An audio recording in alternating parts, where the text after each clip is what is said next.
Zippo Tính Ngô ở thị xã Phú Mỹ, thành phố Bà Rịa. Chào mấy anh em nha. Chúc anh em có buổi chiều tối thuận lợi và bình an nha. Thì hình thức giao dịch thì bên em như cũ nha anh em. Chuyển khoản full em bao ship, ship code cọc em 100k và không bao ship nha anh em. Anh em lên Google Maps gõ Zippo Tính Ngô có định vị tới nhà luôn nha anh em.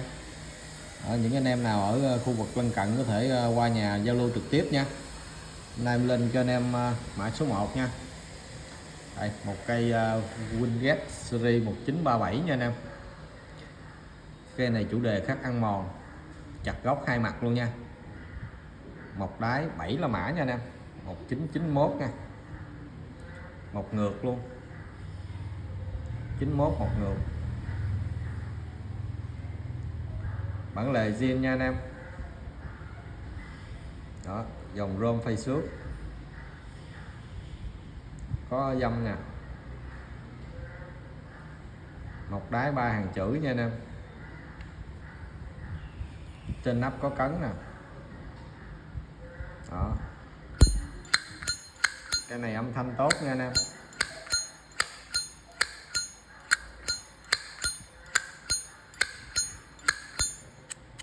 Bánh xe bén. Lề zin nha anh em. Ruột mờ giai đoạn nha, 8893 ruột mờ giai đoạn. Đây có phò thấy không? Rồi em zoom hết cỡ rồi hết thấy rồi. Đó, ruột mờ nha. Nguyên zin chưa qua sửa chữa nha anh em. Cái này giao lưu với anh em 650 nha. Mã số 1 650. Mã số 2 lên cho anh em một cây đời số xả rơm, em lên dán thêm nha.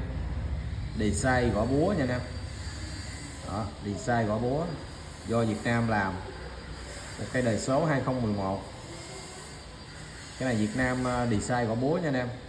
Cây zip thì nguyên zin chính hãng, cây zip zin hãng nha. Cây Zippo chính hãng.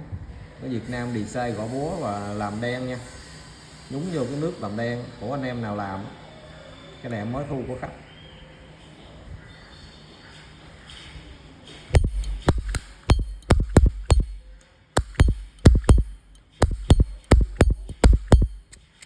Bánh xe bén này. Bản lề zin nha anh em. Cái này được thay lưỡi gà luôn rồi. Ruột 11 trùng 5. Đó, bánh xe bén đã thay lưỡi gà luôn rồi. 350 nha anh em. Alo với anh em 350. 350 nha. Anh em chú ý nha. Bên em chỉ bán những cây, bên em chỉ giao lưu những cây Zippo chính hãng thôi nha. Không có giao lưu hàng phay, hàng phiết gì nha anh em. Đó, ruột trùng nha. Vỏ ruột trùng, bánh xe bén ngon lành. Mã số 2 350. Mã số 3 lên cho anh em một cây mạ vàng nha. Em lem hậu phách nha. Em lem hậu phách. Cái này 8 la mã hay 7 la mã quên rồi. 8 la mã nha anh em. Cái này 8 la mã 1992 nha. Đó, một đáy lõm, dòng mạ vàng. Lớp mạ vàng phai rồi nha anh em. Lớp mạ vàng đã phai.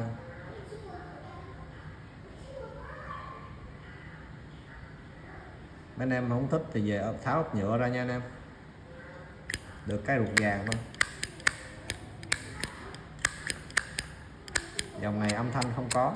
Em lem full nắp rồi, âm thanh không có đó. Bản lề zin. Ruột vàng mờ giai đoạn luôn nha anh em. 8893 ruột vàng M5 nha. Cái ruột này không đã 4 xị rồi. Đó, bánh xe bén nha. Mã số 3 em giao lưu với mấy anh em 650 nha. 650. Mã số 4 lên cho anh em một cây mạ vàng luôn nha. Mạ vàng đời 04 nè. Cái này đời 04. Mạ vàng cũng đã phai rồi.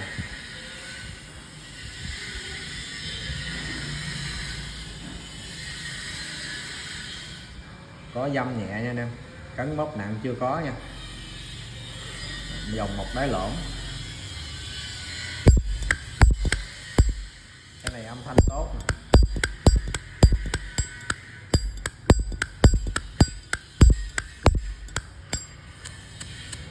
bánh xe bén nha anh em. Đó, ruột 04 trùng luôn. Cái này cũng thay lưỡi gà luôn rồi nha anh em. Cái nào qua sửa chữa em sẽ nói nha. Đó, chỉ thay lưỡi gà thôi, đời 04. Anh em không thích màu mạ vàng phai nhiều anh em có thể tẩy ra được nha.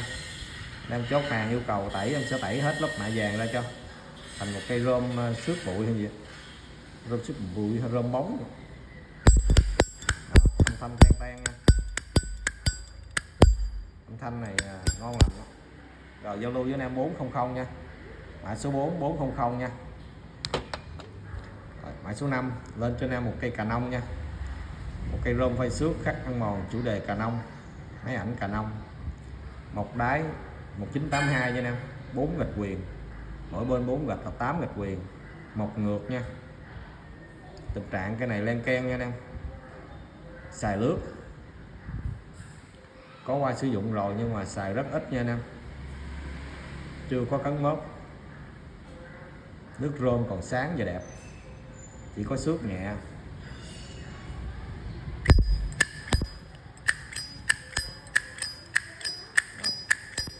Âm zin nguyên bản nha, cốt lại hơi rơi tí nha, anh em cần chỉnh lại em sẽ bóp lại cho nó cứng nha.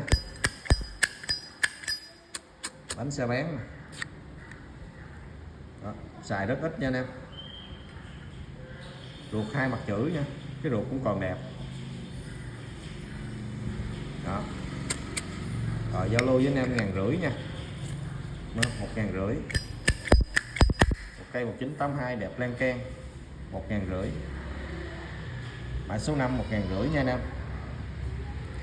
Mã số 6 lên cho anh em một cây bóng chài nha, chủ đề bóng chài sơn hấp nhiệt trên nền rôm bóng, đáy 14 là mã 1998 nha anh em. Cái này cũng đẹp len ken luôn nha, đẹp len ken. Dòng rôm bóng thì có hay bị xước thôi, gắn mớp chưa có nha anh em, đẹp len ken.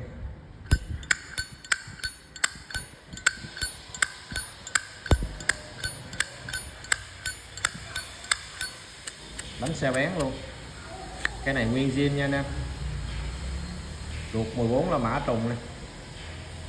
Đó, giọt lò vỏ ruột trùng, bánh xe bén nguyên zin luôn. Giao lưu với anh em 600 nha, cây này 600. Mã số 6 600 nha anh em. Mã số 7 lên cho anh em một cây vinh tẹt chặt gốc đầu bằng đít bằng luôn nha anh em. Cái này đời số 06 nha, đời số 06, có dăm dưới đáy nha anh em, có cấn.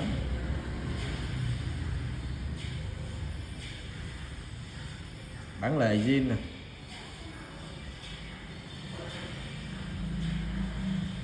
Đó, ngon lành nha anh em, có cấn dăm.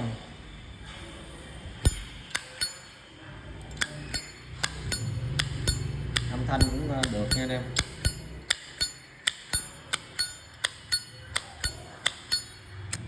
Bánh xe rất là bén luôn.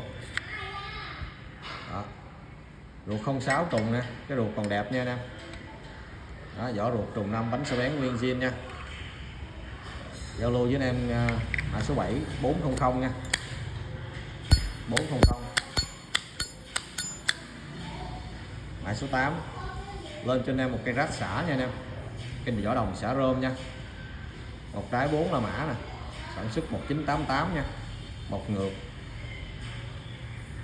bản lề zin nha anh em. Ở cái chỗ này dơ anh em đánh ra được nha, có cấn một xíu ngay đây thôi, cấn xíu ngay đây, còn lại là đẹp len ken nha.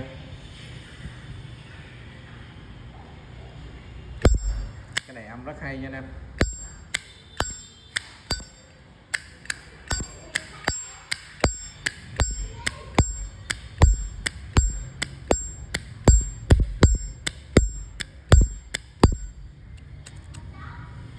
Bánh xe bén luôn nha, ruột 4 la mã trùng này. Vỏ ruột trùng, bánh xe bén nguyên zin nha, chỉ xả lớp rôm thôi. Rồi giao lưu với anh em 700 nha, một cái 4 La Mã sản xuất 1988 400. Anh em nào chốt thì liên hệ wow. Anh em nào chốt như thế nào thì cái việc call hoặc Zalo dùm em nha, có ghim trên đầu tiêu hoài á. Cảm ơn mấy anh em đã xem.